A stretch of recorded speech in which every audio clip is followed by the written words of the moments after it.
Magandang araw sa lahat ng aking mga kaguro, sa mga magulang at sa lahat ng mga mag-aaral. Ako muli si Teacher Lucy. Sana po ay magabayan kayo ng mga video lessons na aking i-upload.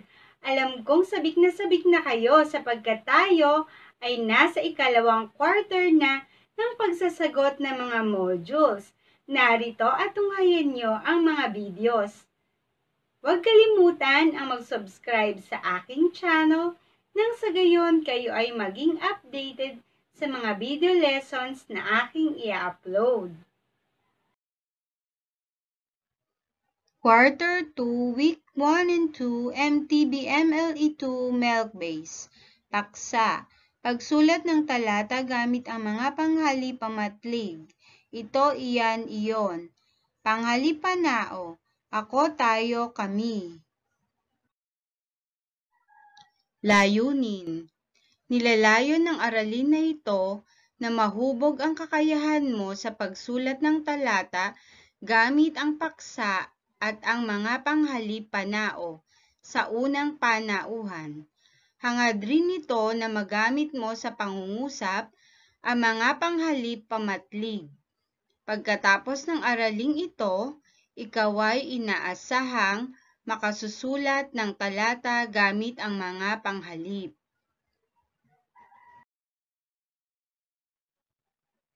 Pagtalakay. Ang ito, iyan at iyon ay mga salitang ginagamit na pamalit o panghalili sa mga bagay na itinuturo. Tinatawag ang mga ito na panghali-pamatlig. Ang ito ay ginagamit kapag ang bagay ay malapit sa nagsasalita. Ang iyan ay ginagamit kung malapit sa kinakausap. Ang iyon naman ay ginagamit kung malayo sa nagsasalita o kinakausap.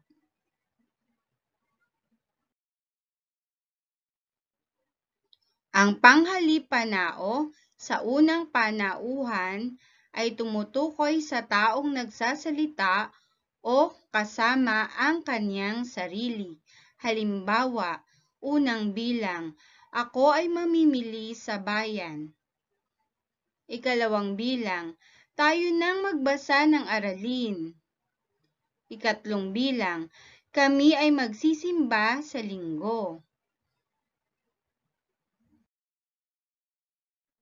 Basahin natin ng sabay-sabay mga bata. Ang mga panghalip na nabanggit sa mga bahagi ng araling ito ay magagamit mo sa pagsulat ng isang talata. Ang talata ay binubuo ng mga pangungusap na magkakaugnay.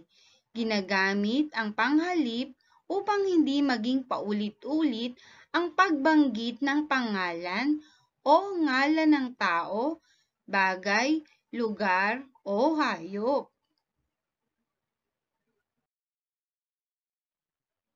Basahin natin ng sabay-sabay mga bata. Pagtalakay. Tingnan ang halimbawa sa ibaba. Ako si Jose, kapatid ko sina Jenny, Jessa at Joshua. Sina Jenny, Jessa at Joshua ay mababait at mapagmahal. Minamahal sina Jenny, Jessa, Joshua at ako, si Jose ng aming mga magulang. Nabasa mo na paulit-ulit ang mga pangalang Jenny, Jessa at Joshua. Upang maiwasan ito, gumagamit ng panghalip o pamalit. Ang talata ay magiging ako si Jose, kapatid ko sina Jenny, Jessa at Joshua. Sila ay mababait at mapagmahal. Minamahal kami ng aming mga magulang.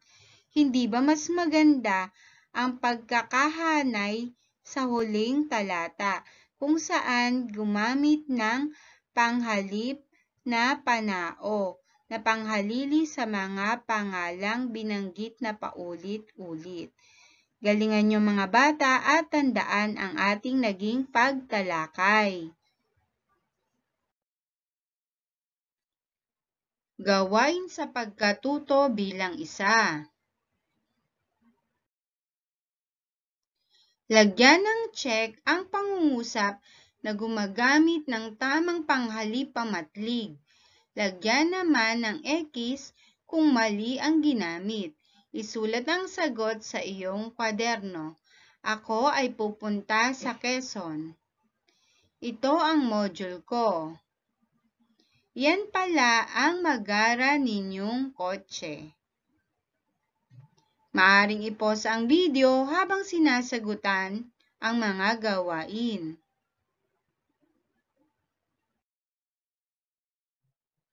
Ngayon mga bata, i-check naman natin kung wasto ang inyong mga naging kasagutan. Sa unang bilang, check. Ako ay pupunta sa Quezon. Ang nagsasalita ay ang babaeng nakasakay sa bus, batay sa larawan. Sa ikalawang bilang, ito ang module ko. Check. Sapagkat hawak ng nagsasalita ang module. Sa ikatlong bilang, check. Iyan pala ang mag-aral ninyong kotse. Batay sa larawan, malapit sa kausap ang kotse. Gawain sa pagkatuto bilang 2.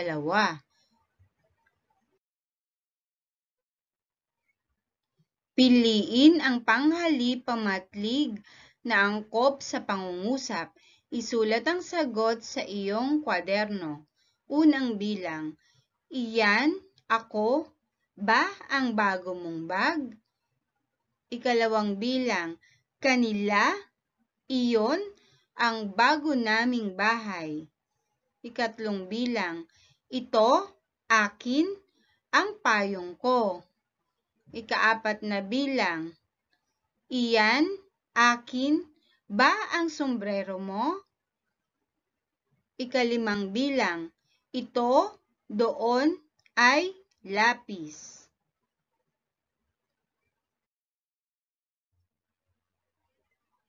Tingnan nga natin mga bata kung wasto din ang inyong nakuhang mga kasagutan. Sa unang bilang, ang wastong sagot ay iyan. Iyan ba ang bago mong bag? Sa ikalawang bilang, iyon.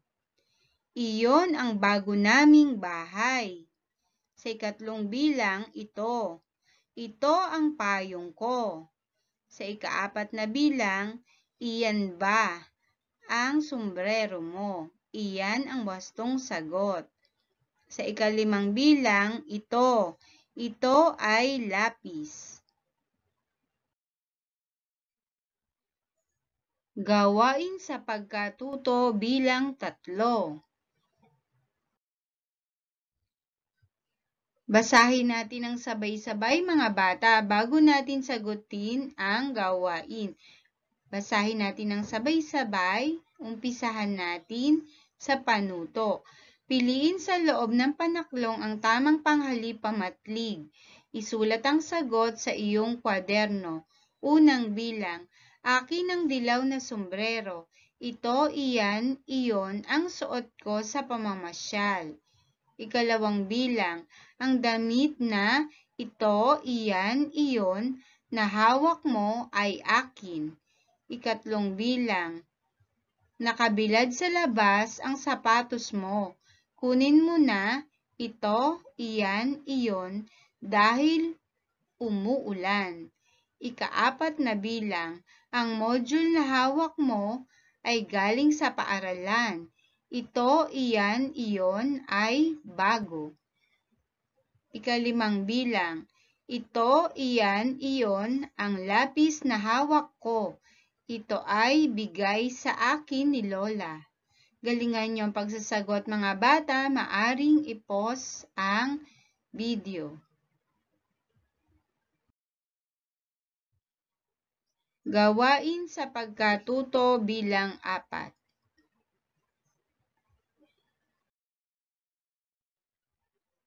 Basahin natin ang sabay-sabay mga bata.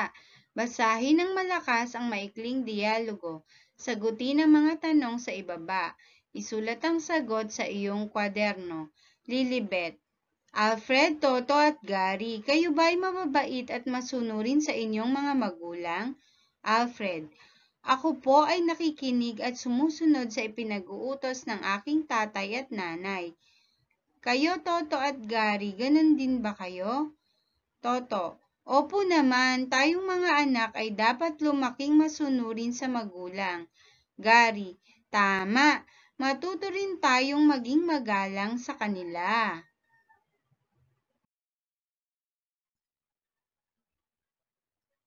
Mga bata, naririto sa kahon ang binasa nating dialogo kanina.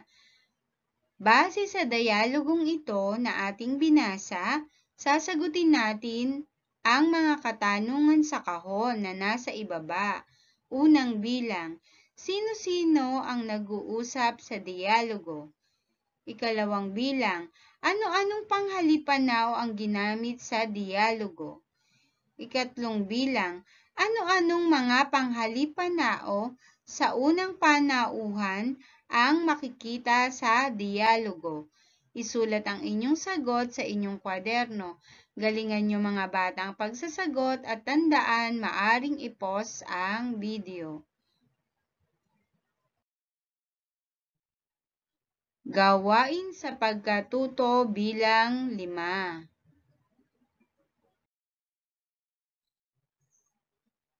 Basahin natin ng sabay-sabay ang panuto mga bata. Punan ng angkop na panghalip na pamatlig ayon sa larawang nakikita. Isulat ang sagot sa iyong kwaderno. Unang bilang, blank ang aming paaralan. Doon kami pumapasok. Ikalawang bilang, blank ang tanim ng aking tatay, malapit ng umusbong. Ikatlong bilang, blank ang bag ng kapatid ko.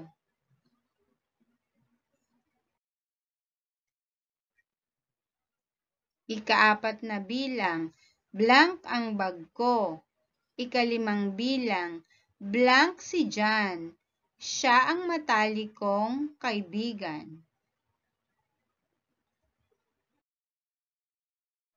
Gawain sa pagkatuto bilang 6.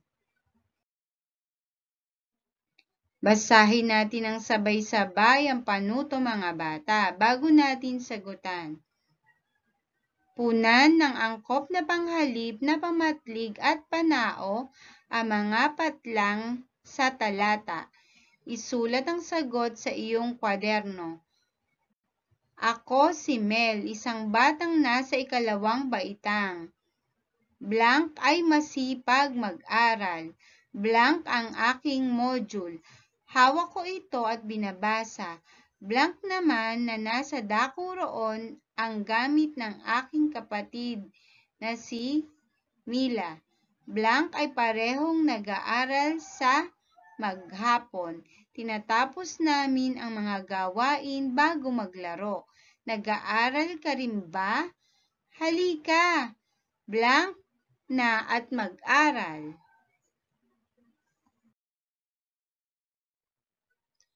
Basahin nating muli ang talata mga bata at tingnan natin kung pareho din ang inyong mga naging kasagutan. Ako si Mel, isang batang nasa ikalawang baitang. Ako ay masipag mag-aral. Ito ang aking module. Hawak ko ito at binabasa. Iyon naman na nasa dako roon ang gamit ng aking kapatid na si Mila. Kami ay parehong nag-aaral sa maghapon. Tinatapos namin ang mga gawain bago maglaro. Nag-aaral ka rin ba? Halika!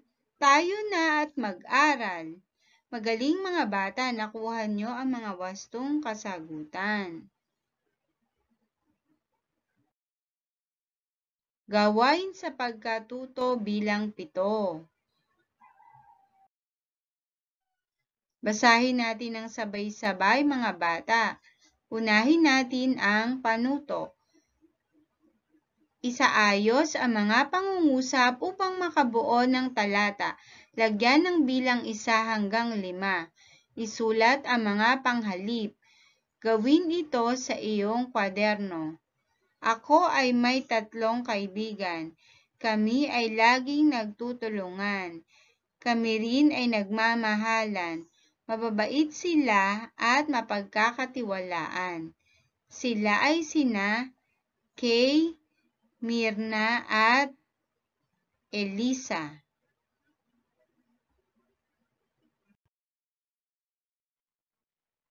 Tingnan nga natin mga bata kung wasto rin ang inyong mga naging kasagutan. Basahin natin ang mga pangungusap batay sa pagkasunod-sunod ng mga bilang. Ako ay may 3 kaibigan. Sila ay sina Kay, Myrna at Elisa. Mababait sila at mapagkakatiwalaan. Kami rin ay nagmamahalan. Kami ay laging nagtutulungan. Magaling mga bata, wasto ang inyong mga naging kasagutan.